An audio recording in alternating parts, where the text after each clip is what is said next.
हरिद्वार सिडकुल स्थित एक फैक्ट्री में आज भीषण आग लग गई है। आग इतनी तेज और खतरनाक थी कि अंदर काम कर रहे सैकड़ों वर्कर्स की जान सीधे जोखिम में आ गई।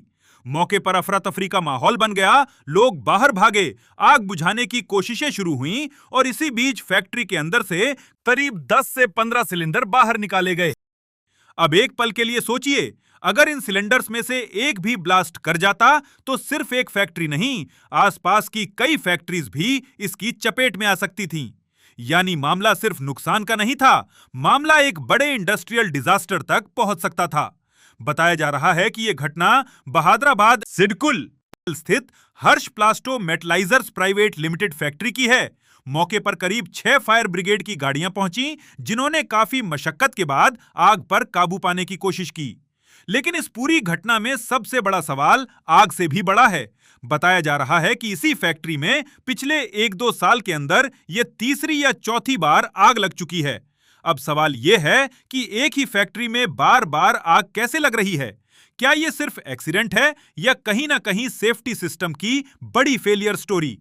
पहली बार आग लगी तब सख्त कार्रवाई क्यों नहीं हुई? दूसरी बार हादसा हुआ तब प्रॉपर फायर सेफ्टी ऑडिट क्यों नहीं कराया गया?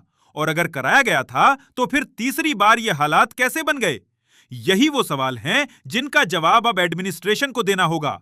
अभी तक आग लगने की असली वजह साफ नहीं हो पाई है, इसलिए एक प्रॉपर और ट्रांसपेरेंट इन्वेस्टिगेशन जरूरी है, ताकि सामने आ सके कि ये इलेक्ट्रिकल फॉल्ट था, स्टोरेज इशू था या कोई और टेक्निकल कारण।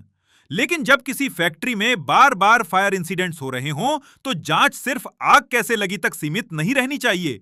यह भी देखा जाना चाहिए कि क्या फायर सेफ्टी नॉर्म्स का सही पालन हो रहा था, इमरजेंसी एग्जिट्स सच में यूजेबल थे या नहीं, सिलेंडर्स का स्टोरेज सुरक्षित था या नहीं, वर्कर्स को इमरजेंसी हैंडलिंग की ट्रेनिंग दी गई थी या नहीं, और आसपास की फैक्ट्रीज को बचाने के लिए क्या प्रिकॉशंस लिए गए थे।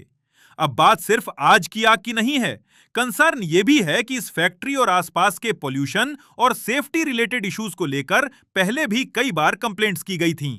बताया जा रहा है कि 8 नवंबर 2025 को स्पीड पोस्ट के जरिए Uttarakhand pollution control board, regional office Roorkee, DM Haridwar, SIDCUL, chief minister secretary, central pollution control board, NGT और एनवायरनमेंट मिनिस्ट्री तक शिकायतें भेजी गई थीं।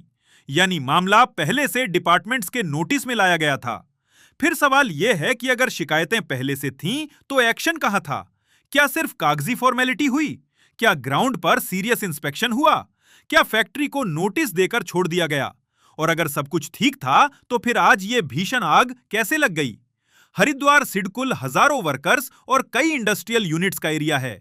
यहां एक फैक्ट्री की नेग्लिजेंस सिर्फ उसी फैक्ट्री तक लिमिटेड नहीं रहती। अगर आग फैलती है, अगर सिलेंडर ब्लास्ट होता है, अगर केमिकल या प्लास्टिक मटेरियल में फायर बढ़ती है, तो उसका असर आसपास की units, workers, vehicles, local environment और पूरे इंडस्ट्रियल जोन पर पड़ सकता है। इसलिए इस इंसिडेंट को छोटा हादसा मानकर भूल जाना सबसे बड़ी गलती होगी। आज राहत की बात यह है कि बड़ा हादसा टल गया, मजदूरों की जान बच गई, सिलेंडर्स समय रहते बाहर निकाले गए और आग पर काबू पाने की कोशिश हुई। लेकिन सवाल यह है कि हम हर बार किस्मत के भरोसे कब तक रहेंगे? क्या हर फायर इंसिडेंट के बाद यही कहा जाएगा कि जांच होगी? क्या हर बार डिपार्टमेंट्स कुछ दिन एक्टिव दिखेंगे और फिर मामला ठंडा पड़ जाएगा?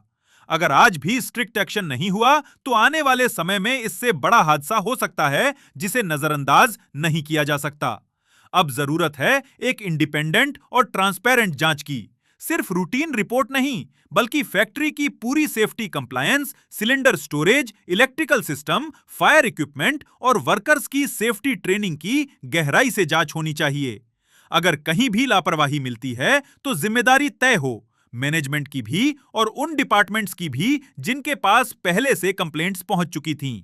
क्योंकि यह सिर्फ एक फैक्ट्री की आग नहीं, हर उस वर्कर की जिंदगी का सवाल है जो रोज सुरक्षित लौटने की उम्मीद लेकर काम पर जाता है।